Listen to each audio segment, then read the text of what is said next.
Hey, Scott Horton here to talk to you about this great new book by Michael Swanson, The War State, The Cold War Origins of the Military-Industrial Complex and the Power Elite. In the book, Swanson explains what the revolution was, the rise of empire, and the permanent military economy, and all from a free market libertarian perspective. Jacob Hornberger, founder and president of the Future Freedom Foundation, says the book is absolutely awesome, and that Swanson's perspectives on the Cold War and the Cuban Missile Crisis are among the best I've read. The poll numbers say that people agree on one thing. It's that America is on the wrong track. In The War State, Swanson gets to the bottom of what's ailing our society. Empire, the permanent national security bureaucracy that runs it, and the mountain of debt that has enabled our descent down this dark road. The War State could well be the book that finally brings this reality to the level of mainstream consensus. America can be saved from its government and its arms dealers. First, get the facts. Get The War State by Michael Swanson, available at your local bookseller and at Amazon.com. Or just click on the book in the right margin at scotthorton.org. All right, y'all, welcome back to the show. I'm Scott Horton. This is the Scott Horton Show.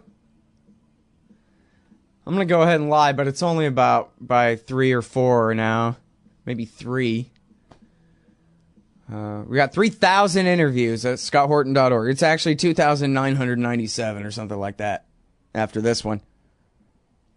But anyway, I'm going to round up because, you know, once you get to 5, then you can round up. I learned that in the first grade there, government school. 3,000 interviews at scotthorton.org. And also you can join up the chat room there, hang out during the show, and check out the Stress blog. I'm trying to start writing things on it again a little bit. And, of course, you can also follow me on Facebook, Twitter, and YouTube at /Scott Horton Show. So, scotthorton.org and /Scott Horton Show. That's what you need to know there. Okay, so, next up is our friend MJ Rosenberg. He writes at mjrosenberg.com, and you got to spell out J, like Homer J. Simpson, mjrosenberg.com. And actually, my man, do you actually own the URL letter J Rosenberg too and have it forwarding on? I should test that. No, no. Somebody else has that. Doesn't use it. Someone else has that. That's terrible. Someone just has it and never has used it. Oh man. So, well, that's too bad. I'm stuck with that JAY. But what can you do? Yeah, no, it's all right. You know, some other guy's got scotthorton.com. He's a newspaper man in Oklahoma. Nice guy. But he's owned scotthorton.com since 1994 or something. He's never given it up. Can't complain about that too much. Yeah. I should just thank my lucky stars I got .org. Okay. Yeah, right. Yep. All right. So, listen, you write great things. The one I'm looking at is called The Lobby Sets Out to Defeat Obama on Iran. And I was thinking, you know, really, a good way to set this up would be to allow you to give a little bit of friendly advice to AIPAC about whether they're really blowing it here and jumping their shark and overdoing it and flying too close to the sun and making a terrible mistake that might cost them their future power and influence on other issues. Well, so I should give friendly advice. That is almost impossible for me to give because I'm an unfriendly, but I can tell you what I originally thought they would do. I thought the obvious thing they would do after that phone call between President Obama and President Rouhani was that they would simply claim victory, that both Netanyahu and the lobby would just say, well, the sanctions that we wrote, and remember AIPAC wrote them, I mean Congress passed them, but AIPAC wrote them, the sanctions that we wrote did the job.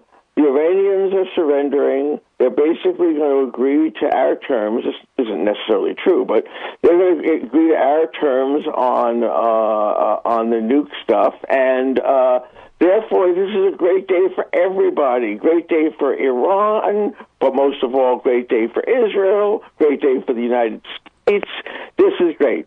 And because that's what you do if you're an organization, if you're a smart organization or a smart government or anything, you're much better off claiming victory, especially when a few weeks ago AIPAC was widely and correctly seen as being defeated in their efforts to get that bombing of Syria. So, I was sure they were going to do that. I said that to my wife. And I said, "Oh, they're definitely going to just. I mean, they'll finesse this. They can figure this out." And she said, "Are you crazy? Netanyahu won't let them do that."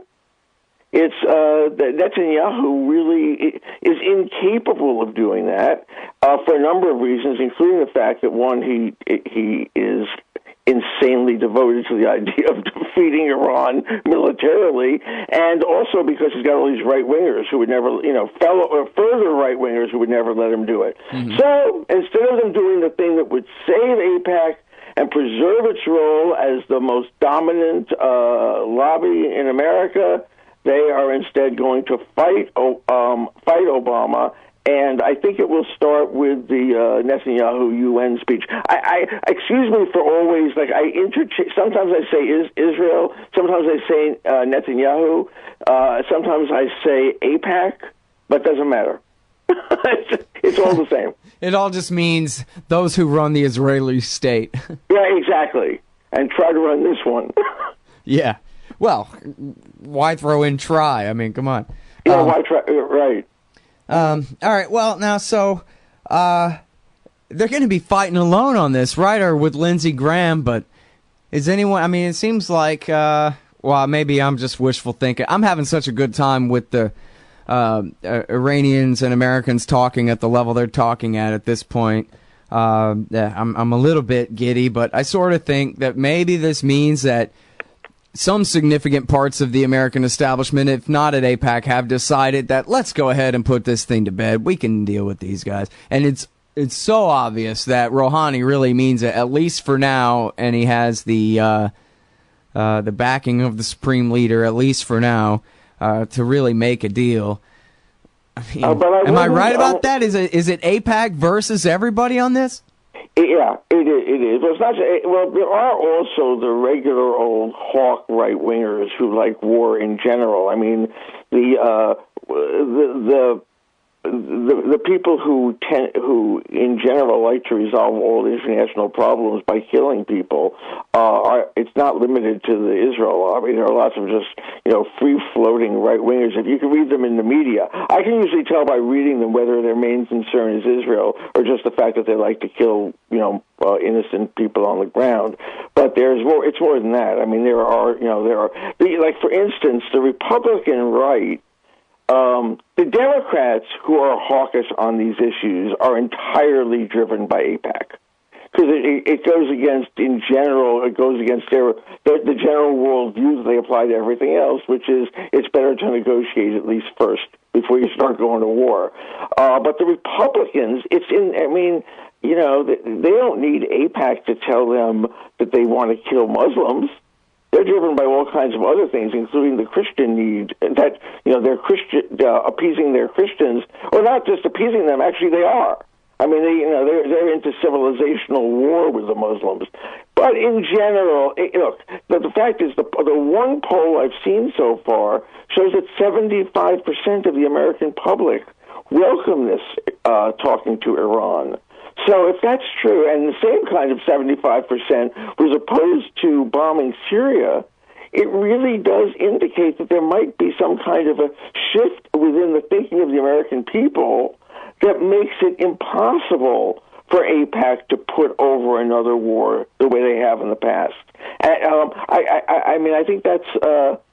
I mentioned, I think, to you last time that, Congressman Alan Grayson, who was the leading opponent of bombing Syria and is totally an AIPAC guy, nonetheless an AIPAC guy, was asked, well, why is AIPAC losing this? And he said, well, AIPAC can't win when the American people speak in one voice.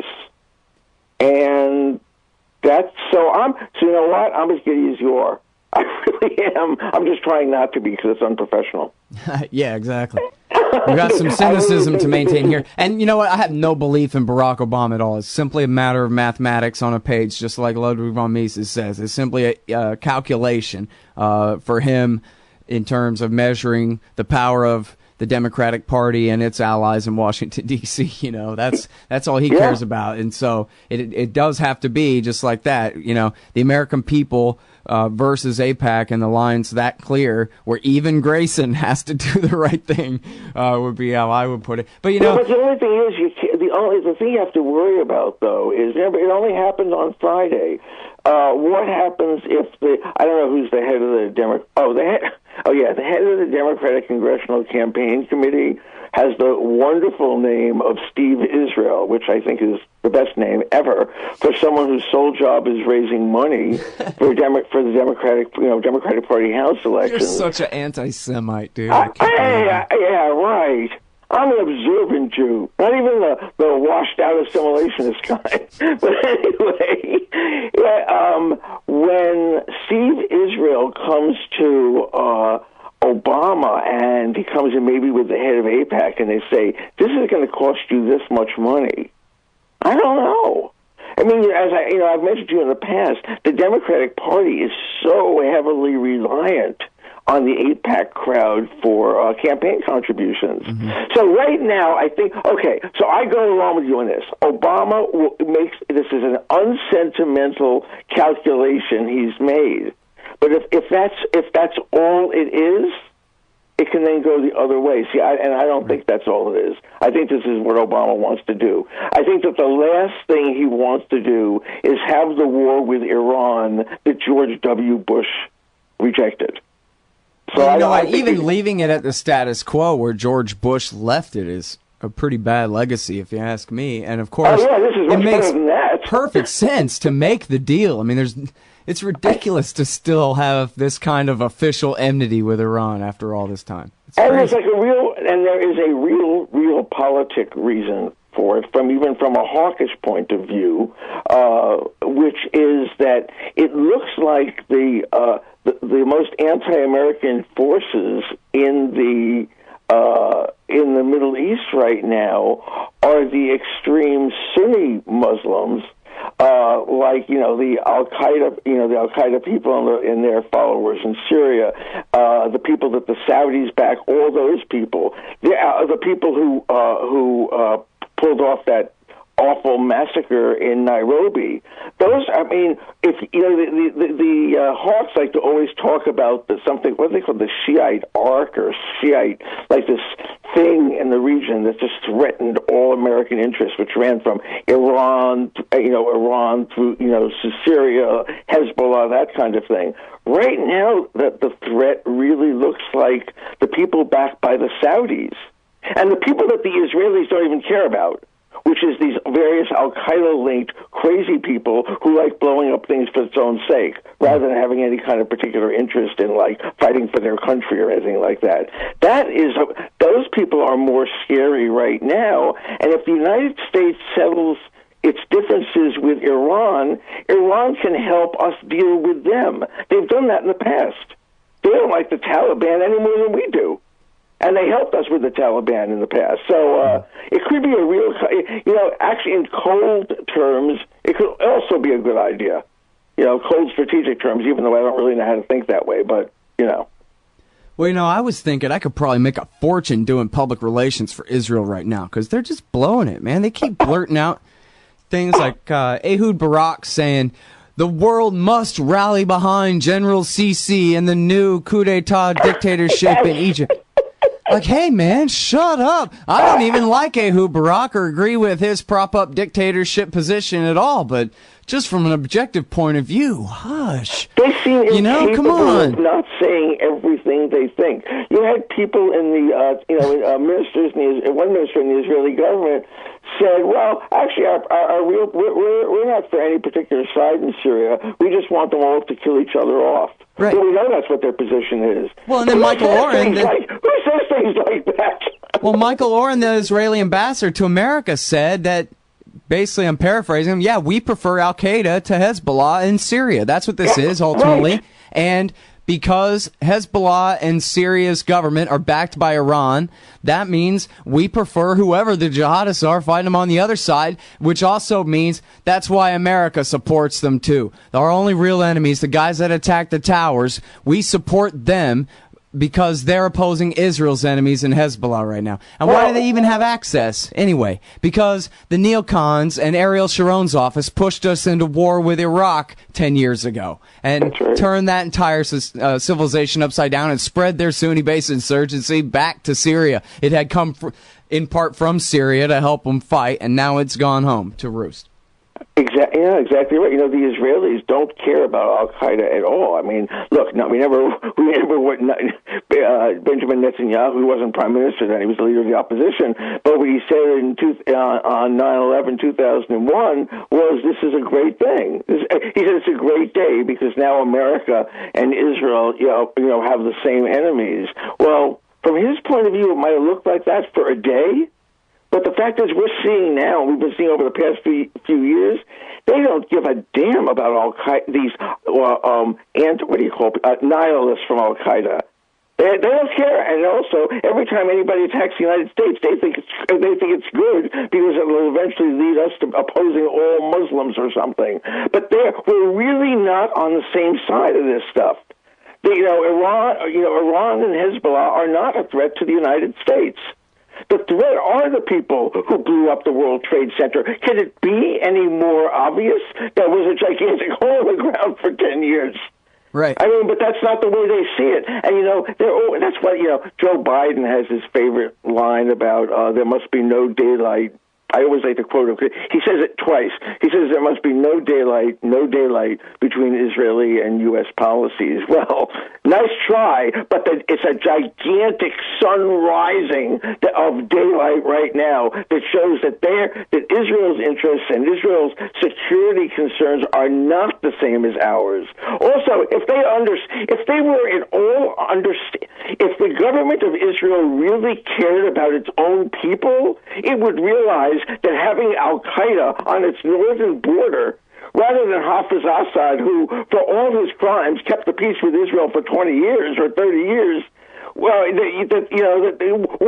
why are they on one side of this?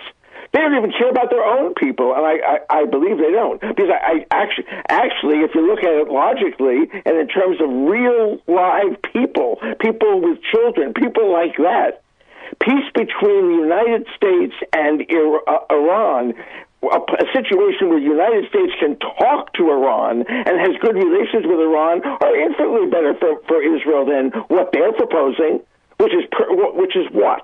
That we ultimately have a war that erupts that entire region and can consume Israel completely? They're nuts. Right. Yeah, it makes no sense whatsoever. I mean, the people of Israel, I know they're pretty much as helpless to control their government as we are to control ours. But, man, they ought to be doing everything they can to just shut Netanyahu up. His speech to the UN ought to be, thank you, America, for seeing what's good for me better than me. Because otherwise, like you're saying, and this could be the last chance that we have for a long time to normalize these relations. And think of it from the American national interest point of view. If Obama, and it's just too obvious, so I'm sorry to be a broken record on it, audience, but the Nixon goes to China thing. Nixon made it okay that he lost the Vietnam War because he undid domino number one in the domino theory, that if they all go communist, they'll all be under the sway of Red China. Well, he made friends with Red China, so it doesn't matter. And then, so he went ahead and lost Vietnam because he couldn't win anyway, so went ahead and lost it, but it was okay because he had made friends with Red China. Well, in this case, we can go ahead and make friends with Green Iran, and then we don't have to back Al-Qaeda against Hezbollah in Syria anymore, It'll be great. Exactly. It just makes sense. I think the thing we have to really worry about is, well, first of all, that even though we both say that it's common sense for Netanyahu to get up there and say, thank you, President Obama, this is a good opening for all of us, we know that we're going to enjoy it a lot more when he goes up and he has cartoons and pictures and talks about the Germans in 1942 and all this crazy stuff, because it's fun watching him in extremists, just watching Netanyahu going down. And I'm sure that's what the speech he's going to give. It's going to be a wacko hate speech, because that is pretty much the only kind he's capable of. I think the thing we really have to worry about is if the people who really, who run Iran, the ones who have allowed the president to go ahead with this and who are backing him, his opening to the United States, we don't know how much time they're giving him. I mean, if Iran, Iran keeps reaching out and the Israelis keep doing their stuff, and President Obama, let's say, just pulls back a little because he has to conciliate AIPAC or whatever, they can decide to just pull Rouhani back. An opening like this doesn't last forever. I mean, that China-U.S. moment in 1972 might not have lasted forever. It was seized. Right. So I think the AIPAC Netanyahu game right now could be to slow things down.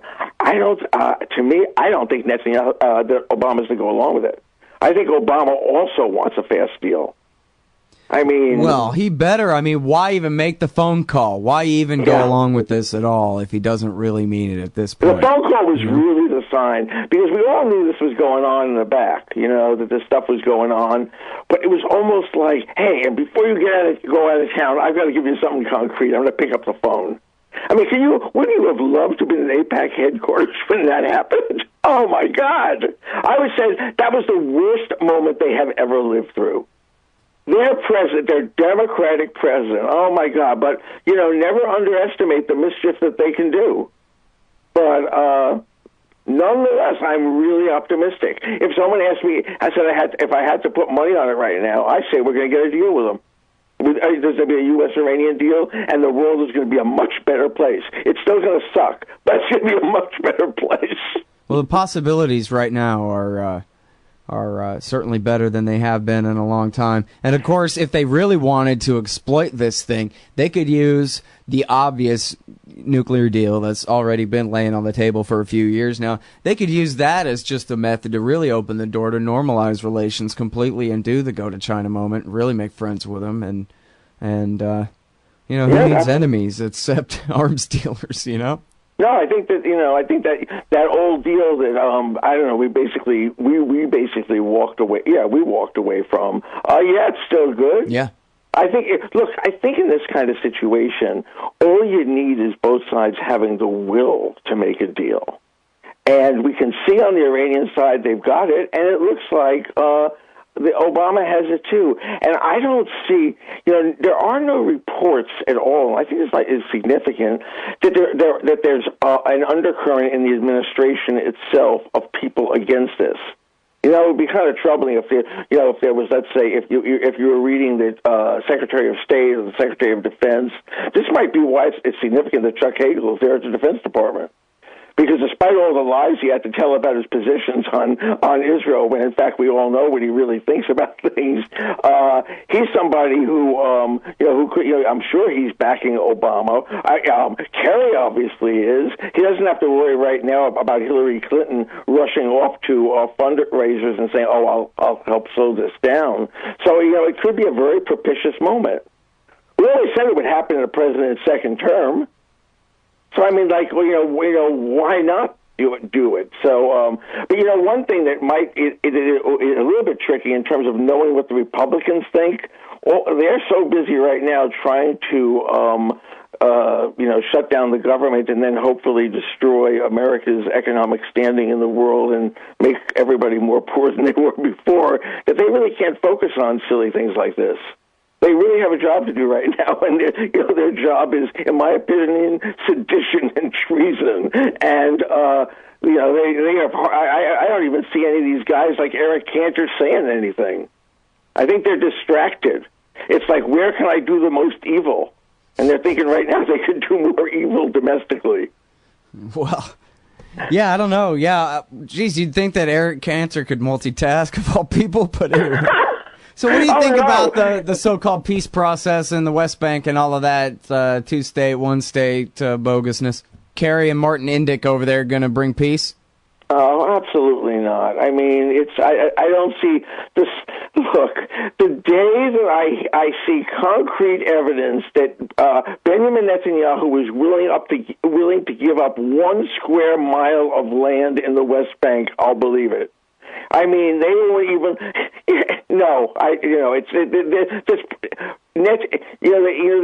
you talked about the Nixon goes to China thing, and sometimes people say that about Netanyahu. Well, the difference is that slug Nixon really wanted to go to China. That slug Netanyahu really wants to keep every inch of the West Bank. Yeah. It's entirely different. Right. By the way, you know what? That's 2 Nixon references. I got to mention, it's in the New York Times today about him and Kissinger conspiring with the government of Pakistan to massacre 1 million people in Bangladesh, which was East Pakistan at the time, today. And Kissinger and Nixon both mocking the deaths of 1 million civilians. I'm halfway through that book. It's called Blood Telegram. Oh, It yeah? is the most amazing book. I'm older than you, so obviously I was around it. I remember that, I remember the tour to Pakistan. I had no idea that it was this bad. If you really want to see how America operates, this book is it. And the good side of it, the flip of it is, there were amazing people at the State Department, including this guy named Blood. It's called Blood Telegram, but his name was Blood, who was the Consul General in East Pakistan, who publicly fought the administration on this, and the U.S. ambassador to India, whose name was Kenneth Keating, who wrote, they sent cables back home to Kissinger and Nixon, said, "This is genocide." And Kissinger, that old bastard, I'm sorry, am I not allowed to say that? Go right ahead, man. Okay. That's his middle name. It's okay. Well, here he is. I'm so glad that he is alive and got a chance, as you know he did, to read that New York Times book review of this book yesterday. This is, it's somehow, the Chile anniversary wasn't, there wasn't enough pointing to the fact that he and Nixon were the guys who overthrew the ND government. This story is. But we're talking mass murder here. There were lots of murders in Chile, too. Nothing like this. We're talking genocide that was supported by Nixon and Kissinger. Everybody should read this book. I'm trying to remember there's a master list of American post-World War II interventions by William Blum at Third World Traveler, and I'm trying to remember if this one is on that list. It's such a long list of innocents murdered. It's incredible. Someone else was bringing up on my Facebook page about Kissinger again here, I believe, Sukarno, and killing a million people in the... one-sided civil war, if you want to call it that at all, back in the 50s in Indonesia. It's really, that Henry Kissinger is really something. He really belongs there on the Hitler-Stalin list. I think once you get responsible for more than 1 million dead, it's not that big a list. It's a big enough list, but Kissinger really is a mass murderer. And I really want him to live to be 100 because I'm hoping that in time he will just be recognized as the absolute monster of America, almost a monster without parallel in American history. And there have been a lot of them. Yeah, but it's it's just true. amazing. Well, what's funny is he's writing op-eds saying, "Hey, stay out of Syria. This could be a mess." He's a reasonable one now, but.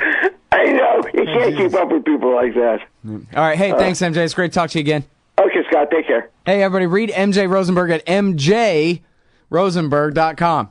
Hey, y'all, Scott here, hawking stickers for the back of your truck. They've got some great ones at libertystickers.com. Get your son killed, Jeb Bush 2016. FDR, no longer the worst president in American history. The National Security Agency, blackmailing your congressman since 1952. And USA, sometimes we back Al-Qaeda, sometimes we don't. And there's over 1,000 other great ones on the wars, police, state, elections, the Federal Reserve, and more at libertystickers.com. They'll take care of all your custom printing for your band or your business at thebumpersticker.com. libertystickers.com. Everyone else's stickers suck. Hey, y'all, Scott Horton here for Rocky Mountain Miners at RockyMountainMiners.com. Ever wanted to destroy the Federal Reserve System? Now's your chance. New free market currencies are making our fake government money a thing of the past, and good riddance. If you want to mine new Bitcoins and Litecoins into circulation, you need a computer set up to crack the codes to the new coins. Get the Prospector from RockyMountainMiners.com. It's ready to do the work right out of the box. Crack the equations, spend the money. Use promo code Scott Horton Show and save $100. Get all the info and get the Prospector at RockyMountainMiners.com. Hey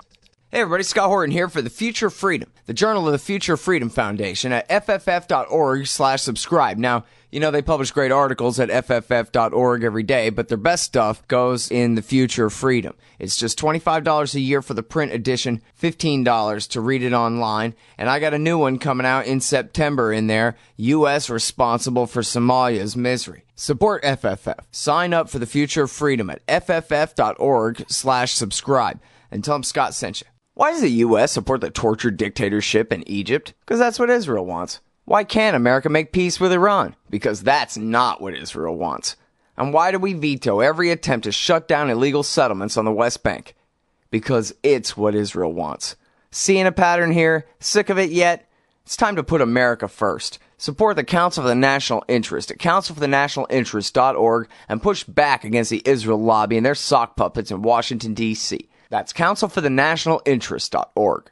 Hey everybody, Scott Horton here. Ever think maybe your group should hire me to give a speech? Well, maybe you should. I've got a few good ones to choose from, including how to end the war on terror, the case against war with Iran, central banking and war, Uncle Sam and the Arab Spring, the ongoing war on civil liberties, and of course, why everything in the world is Woodrow Wilson's fault. But I'm happy to talk about just about anything else you've ever heard me cover on the show as well. So check out youtube.com/Scott Horton Show for some examples, and email Scott at scotthorton.org for more details. See you there.